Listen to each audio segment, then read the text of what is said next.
Hey guys, welcome back to Stradani Civil War in Fromthedepths with ChillBuilder here. In the last episode, we have breached into the southern reaches of the last Legion territory, and our reconnaissance units have exposed most of their resource bases already, and now we can safely observe the last Legion's HQ and their northern expanse as well. So this is battle for the Narum Coast Resource Zone. It's one of the southern resource regions for the last Legion. We brought our standard complement of Mechs, 1 Knight and 2 Fusiliers. Nothing too exciting happens during this battle. The close quarter combat Fusilier was slightly damaged from one of the previous fights, so we didn't get to use it too much in this battle.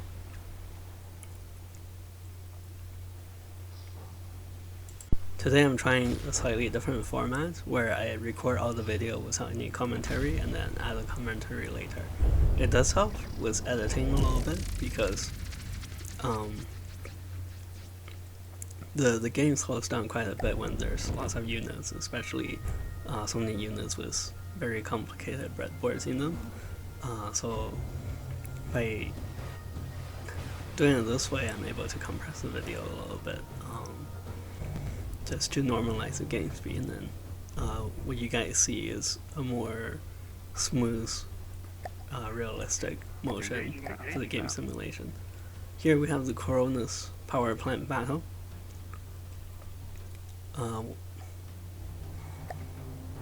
Our fleet did accidentally get blockaded by a scout craft, so we had to bring in the Lancer to help rectify the issue.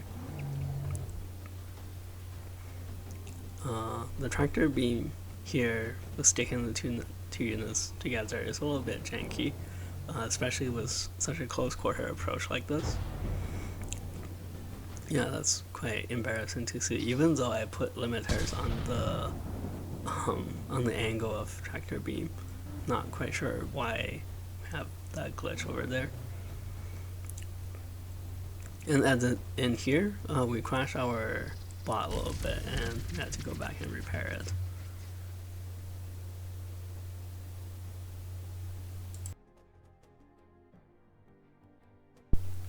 So here it appears that the Coronis Power Plant battle was kind of a key strategic point, that once you destroy that,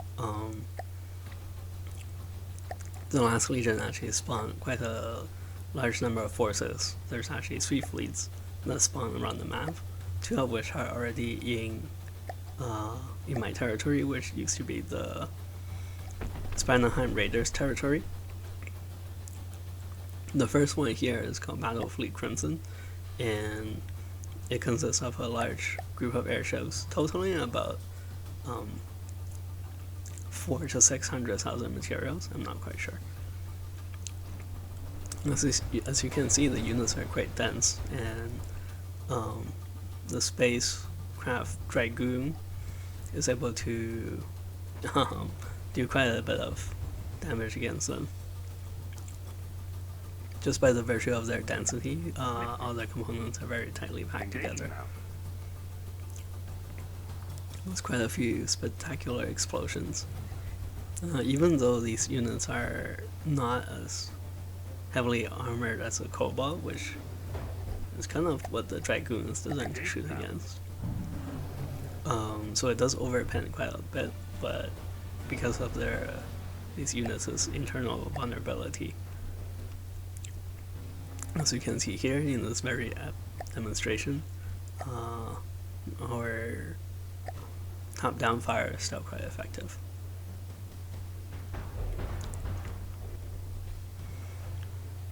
So during this battle, I manually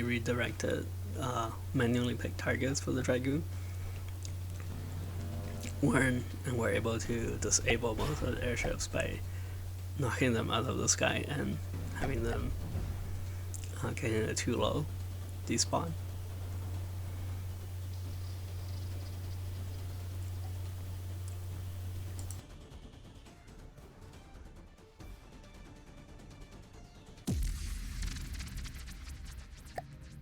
Battlefleet Sanguine spawned quite close to the last Legion's core territory.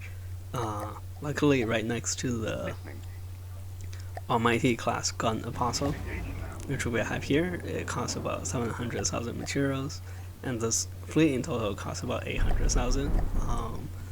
They do have a large Dominatus class carrier.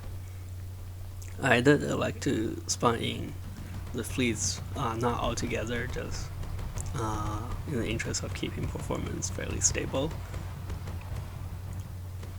But as you can see, these smaller ships stand no chance against our large mech. What is interesting is these ships do sit quite low in the water, which is kind of really makes it really annoying to shoot at. And they're fairly cheap, so our anti-armor weapons do tend to overpen a bit, but at least the plasma don't waste too much damage.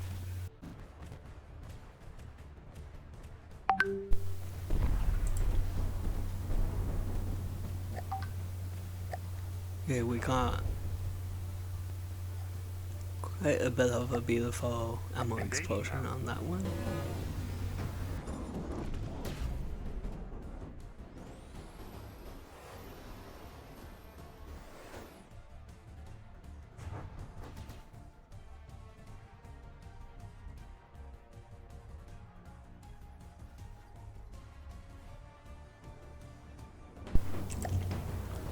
Here we're spawning Last Legion's Brevetor class light cruiser.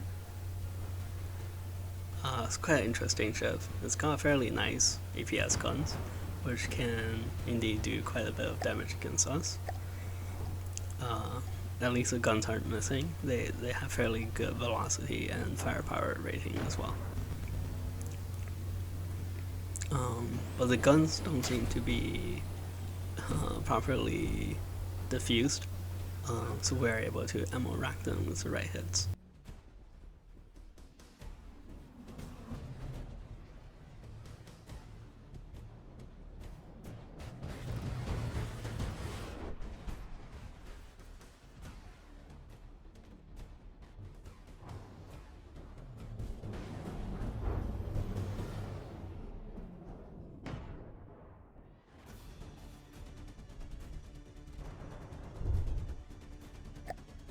Finally, we're facing off against one of the last Legion's largest units, the Dominatus class battle carrier.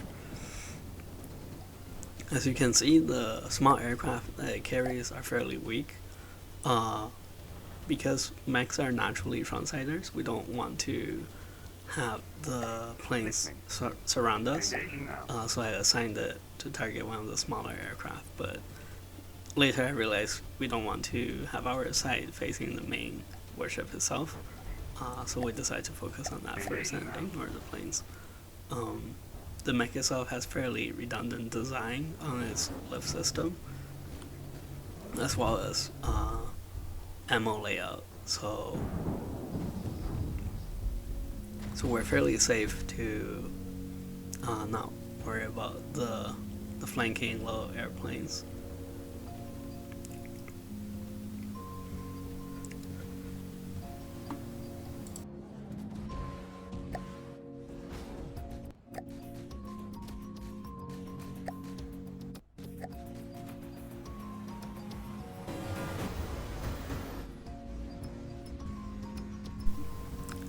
Because we're fighting the Battlefleet Sanguine, which basically is just the Dominatus left now,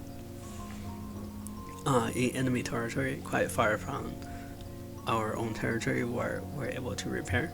As you can see, it's a fairly fair fight despite using a tractor beam shield, and soon enough you'll see the tractor beam shield despawn from having taken enough damage. Our anti-armor weapons are fairly effective in terms of chewing out these ships. But their hull does have spaced armor, which pretty much decreases the effectiveness of our plasma weapons.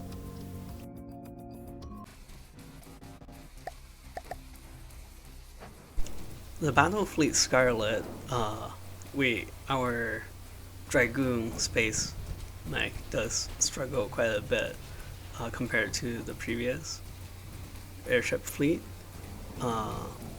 Even though on paper, this fleet using surface units, which are quite cheap, should be an easier enemy overall, but the matchup is not good because the enemy use fairly flat ships, which are very easy to overpen from above, and then we have plasma weapons, whereas the enemy ships have quite a bit of space armor for flotation purposes.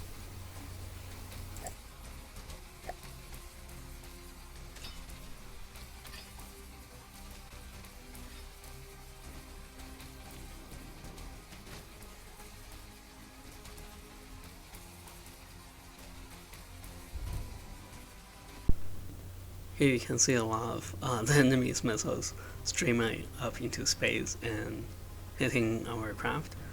Now normally we're supposed to have enough missile defenses to be able to intercept all of these. Unfortunately,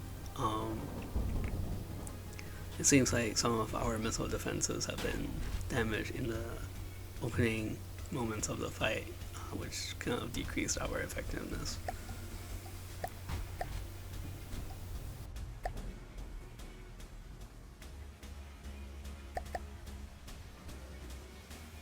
The Space Dragoon ended this battle with about 70% health, which is very much not ideal. It's the most damage one of our heavier mech units has ever taken in one of these combat encounters, which is very much not great. And we have also lost the Fusilier, but now we have managed to clear all of the enemies from our own territory. We can once again focus on the evasion effort.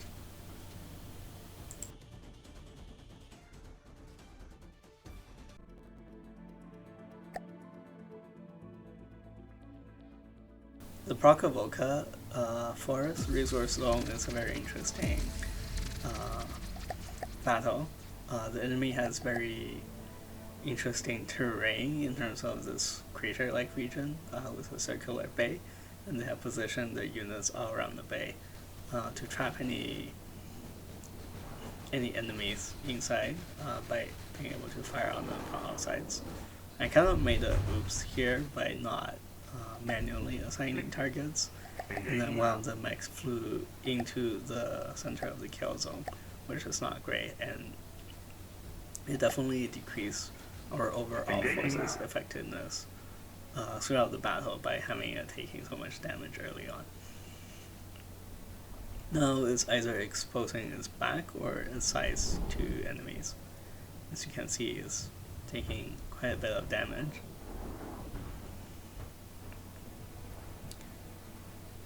In this battle, we have brought in a new variant of the Fusiliers, the B variant for bombing operations.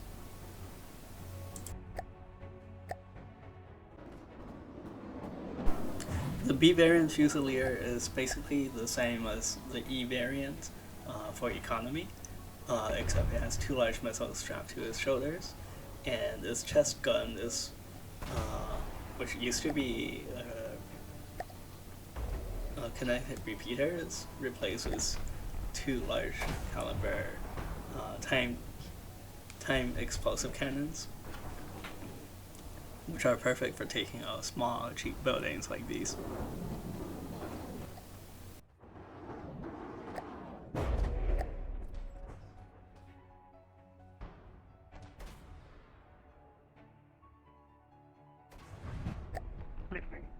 Engaging now. Engaging now. This has been quite the fun campaign, especially enabling me to create so many different variants of these mechs, and putting them into practical campaign use. It's been very much quite fun. However, I do hope to wrap up this campaign playthrough in another 1 or 2 more episodes, and then start a different playthrough. We'll continue working on my custom campaign builds.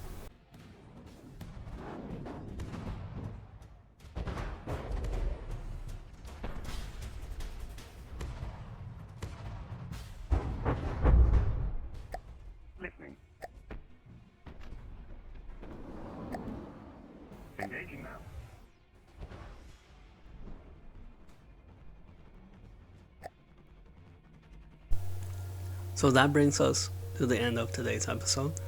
We still have just 3 or 4 more fortifications on the last Legion side before we take on the HQ. So,